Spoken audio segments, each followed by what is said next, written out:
In the Shadow of the Screen, Pauline Kael picks 5 favorite novels that have something to do with the movies. From Salon.com, May 17, 1999. The Apprenticeship of Dudley Kravitz by Mordecai Rickler, 1959. It's like a Dickens story told by Philip Roth. Duddy is the teenage runt from the Montreal ghetto who will become a movie mogul. When the unscrupulous kid asks his austere, educated uncle, "Why didn't you ever have time for me?" his uncle answers truthfully, "Because you're a pushkirk, a little Jew boy on the make. Guys like you make me sick and ashamed." This exuberant, richly satiric novel might be better known here if it hadn't come out of Canada, reputed to be the land of the earnest. It's vulgar in the best sense of the word. Margaret in Hollywood by Darcy O'Brien, 1991. The late Darcy O'Brien, well known for such books as Murder in Little Egypt and A Dark and Bloody Ground, was the son of 2 early movie stars, the muscular George O'Brien and the cool, beautiful Marguerite Churchill. Renaming Marguerite Margaret and making her his narrator, he tells the lightly fictionalized story of his independent-minded mother, who instinctively from the age of 5 takes pleasure in performing.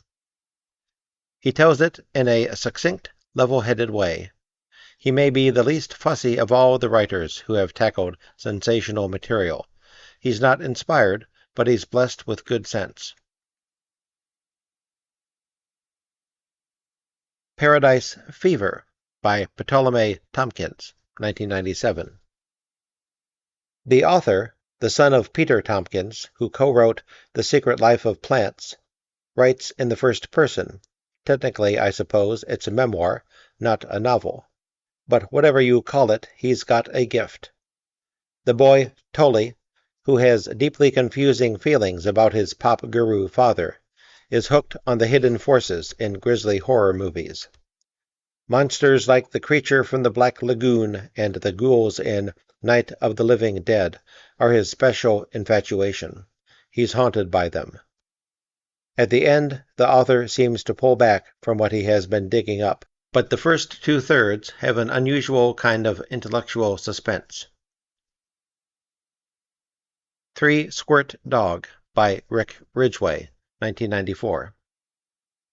A rowdy pop novel set in a hot summer in suburban Cleveland. The hero, Bud, has just graduated with a B.A. in English and is at loose ends, working in his uncle's used record shop. Ridgway gets at the dumb hormonal energy of that time in our lives when sex and rock and movies are all mixed up together. Bud and his friends represent the knowledgeable side of shopping mall culture. Deborah Winger in Urban Cowboy.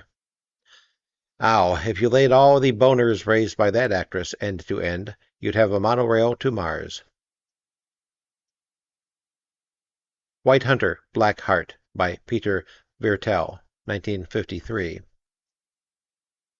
Almost a half-century old, it's still the best Hollywood novel I've ever come across, and it isn't even set in Hollywood. It takes place in London and Africa. Viertel worked as John Huston's whipping boy screenwriter on the locations where Huston concentrated on hunting elephants, and incidentally directed The African Queen. There's a matching portrait of a sacred monster director in Richard Rush's free film adaptation of the Paul Bauder novel The Stuntman, with Peter O'Toole playing an ornery David Lean. Viertel had the right background for the task he took on. His father, Bertold Viertel, was the model for the director figure in Christopher Isherwood's novel Prater Violet, and his mother, Salka Viertel, collaborated on the writing of several Garbo pictures. Thank you for listening.